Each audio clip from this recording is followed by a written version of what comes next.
Okay, the Sultan of Sokoto is in big panic, and it's been reported that he is currently in Imo State, where he is under hiding as regards, the U.S. government currently, wanting to decimate the Sultan or Sokoto Caliphate. They said it's that time the Igbos and the Christian Nigeria are liberated. And a lot of people are saying Sultan Sokoto is not coming out to talk, unlike previous time where he has always speak against this Fulani bandits. But a lot of people are saying he's been housed in Imo State by Uzodima and the likes. Um, just before the fasting started, it was the Sultan of Borno that declared the fasting open. And at the same time, a lot of people are saying, well, Sultan of Sokoto. Do you think this will be good enough if it's true that Sultan Uzodima is the one keeping the Sultan of Sokoto? How did he become governor in the first place? If it's not a time for him to extend that kind of gesture by keeping the Sultan of Sokoto in Imo State, people will not suspect that he is actually there. There is a news that is actually being reported in that ground. And before you begin to know it, I know for some time now, the man has been kept incommunicado, nowhere to be found. He has not been speaking, ever since that 25th December, 2025, where we had the Tomac bomb landed in Sokoto, on the seat of the caliphate, and given what is actually playing around the world now, the security challenges, I can tell you that, and the fear of sudden attack, given the conditions, the United States of America. I just want to tell you why he should actually leave northern Nigeria and the problem is that why should it be Imo State that actually houses him, and I can report also at many times and different era, or we have seen, or different circumstances, we have seen the emir of Kanu being housed by the former director, MD, or general manager of one of the banks in Nigeria, who happens to be an Igbo man.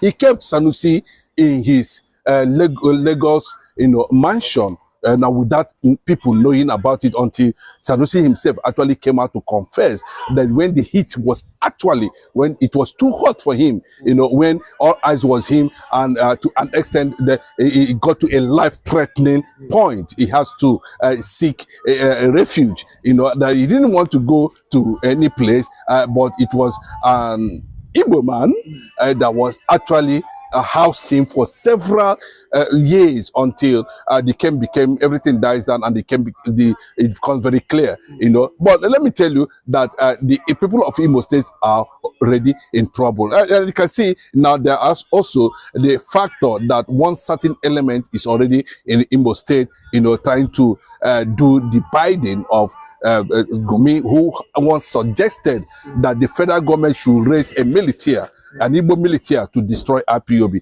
That person is still there, moving from one place to another, but the Igbos are tactical, and they are watching the development with, deep bottle reservation, because we don't want to do anything that will signal to the world, because we don't want to fall into that trap. It was a trap, it was a deliberate provocation for you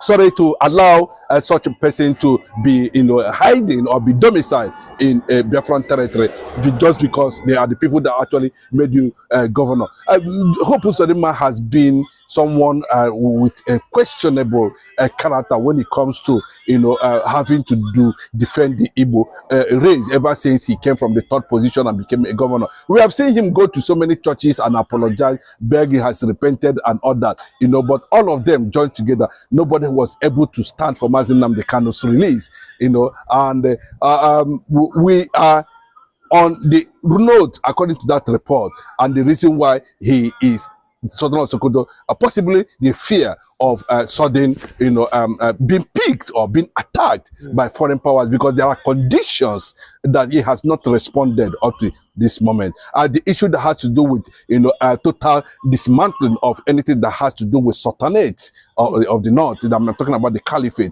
Then the issue of Sharia was also being mentioned, you know, and a lot of things, conditions that was I mean, a given lot by of in that report. See, immediately after that bomb landed, you know, he became very conscious of his public appearance because he knows very well that he is being watched. How he managed to sneak into Imo State currently now and be kept in a very fortified environment that you hardly know that such a personality is, you know, hiding from the raiders of the U.S. government, the Israeli government, and other, you know, spy agencies around the world. Some of them are already domiciled in Nigeria here, you know, are watching the development and so far. And you can see that you know, it looks like they have actually run out of control. You can see different hits now coming from ISWAP ICs, you know, hitting several army barracks, hitting different locations within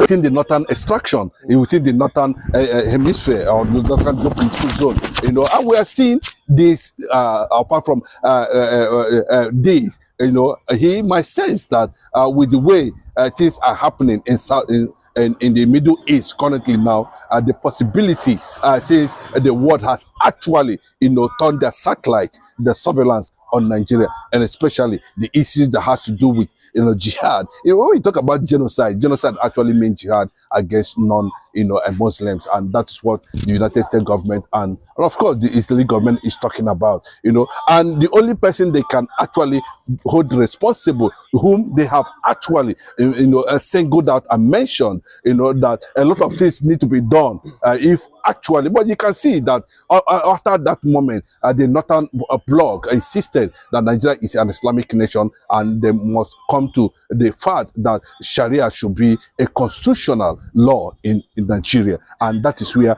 the crisis, you know. So it is even those who will see it as a big honor to have such, you know, a very influential people that have been fighting the Igbos for a very long time. That why will you do you think that's what I'm telling you, you know, people will begin to understand what actually played out. You know, we need to begin to see it that when Mazi Nnamdi Kanu is talking about, you know, a political Fulanization, political Islamization, you know, imposing people of questionable character, of questionable identity, you know, from the not planting. You see, what these guys them do at the end of the day is to make sure that at the end of the day they were able to plant a particular person, you know, as governor, then plant the other one as senator, plus the other ones as House of Rep members. At the end of the day, you know, they have to pay back. And what is the payback? You can see, you know, why the West were busy releasing their own people, even to an extent. I can tell you that some of the states now in Southwest have already acknowledged, you know, Sharia. They are already wanting to, you know, be part of, you know, the agenda. And you can see, recently there was crisis of the traditional institution, you know, over who maintain a certain, you know, position. Some said Bola Ahmed Tinubu has made the Sultan of Sokoto now, you know, the permanent leader, you know, of or the supreme leader of all the traditional institutions and all the traditional leaders in Nigeria, you know, and why they only become the permanent, you know. You can see those kind of things, you know. That's why I tell people, a lot of people does not understand that the man in Aso Rock is pro-Islam. The man in Aso Rock is pro-Sharia. The man in Aso Rock is anti anything that, you see, he only went to United Kingdom as at that time to complain just because they felt that they are very close to Obama as at that time, and Jonathan must go. But you can see how the whole thing has backfired, you know, against him now. So it is very clear that the reason why Mazi Nnamdi Kanu and why the Southeastern leaders, governors or political leaders as they call themselves, you know, insisted and keep a blind eye why Bola Ahmed Tinubu sentenced Mazi Nnamdi Kanu in prison is because of this thing that I'm explaining to you now. You know, they were being put there to, you know, champion that cause and to make sure that nobody says anything, and they begin to manipulate a certain process that will push deeper. Imagine a situation where, you know, Buhari came out and said all the repentant Boko Haram, you know, should join the military, and after they have joined the military, you know, check out where they were actually deployed. They were deployed in the eastern part of the country, you know. So, will have a lot of things, to back on when the time comes. There's a lot. I know definitely they do not want it, but they forgot that what we are hearing very clearly, that the elite of any society, especially the elite of the Biafran nation, who are already part of Nigerian government, nobody is going to seek their opinion on what Biafra is going to be at the end of the day, or how Biafra is going to run at the end of the day, or trying to question or manipulate or stop that process. The United government has already made it very clearly that independence is for the masses and not for the elites, and that is where it's going to be very difficult. Yes, because the next move now, I think he's trying to play a very smart one, trying to see in case he is being put under a serious surveillance, for attack or whatever.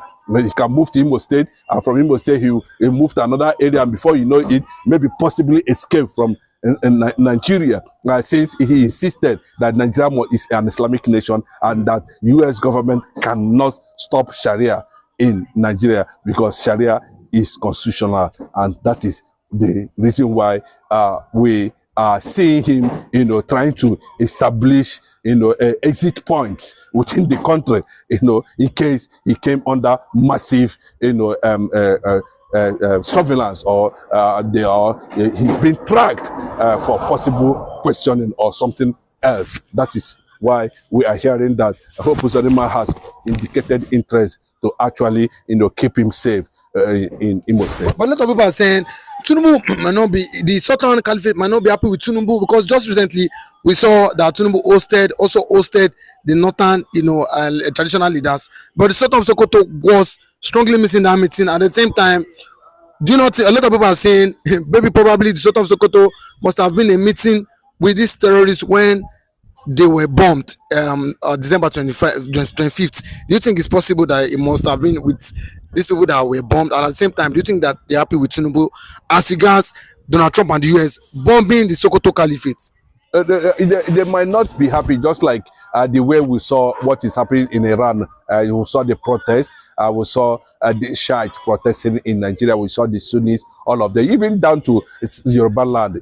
They were still protesting and telling, why the people of Iran were jubilating that, a rescue has actually came. They were here protesting that there should not be rescue. It's the same thing we are facing, whether they are happy with Bola Ahmed Tinubu or not. But remember that the Israeli ambassador to Nigeria has already indicted, the government of Nigeria as being one of the sponsors of Boko Haram. Gumi also came out, God is also exposing them, and came out that, Asu Rock knows where all these bandits are living in the north, everywhere in the country. They know their locations, they know how to reach them. That government is part of what the insecurity in Nigeria. You can see that. So you cannot come and tell me they are not.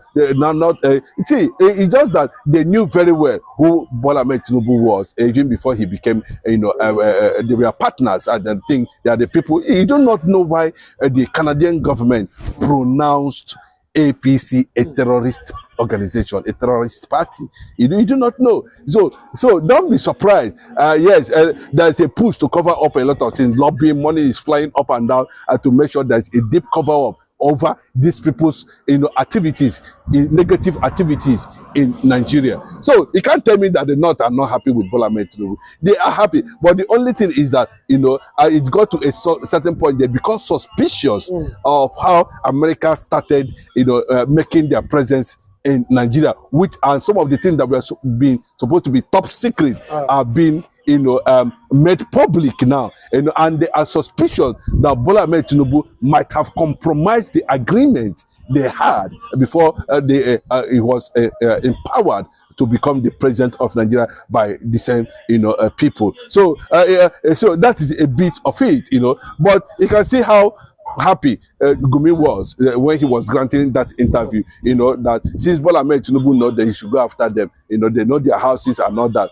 and that he does not do anything without getting the government involved. And you can see the revelation that also came, that he was busy, he spent almost $7 million trying to cover up, a lot of things. So you can see that, sabotage that is going on in that regard. So, but the summary of the whole thing is that they make it more easier for them that the entire eastern Nigeria must collapse under Sharia and Islam, and that is the mission, and that is what has been going on. Unfortunately, resistance has beginning to question the rationale beyond that.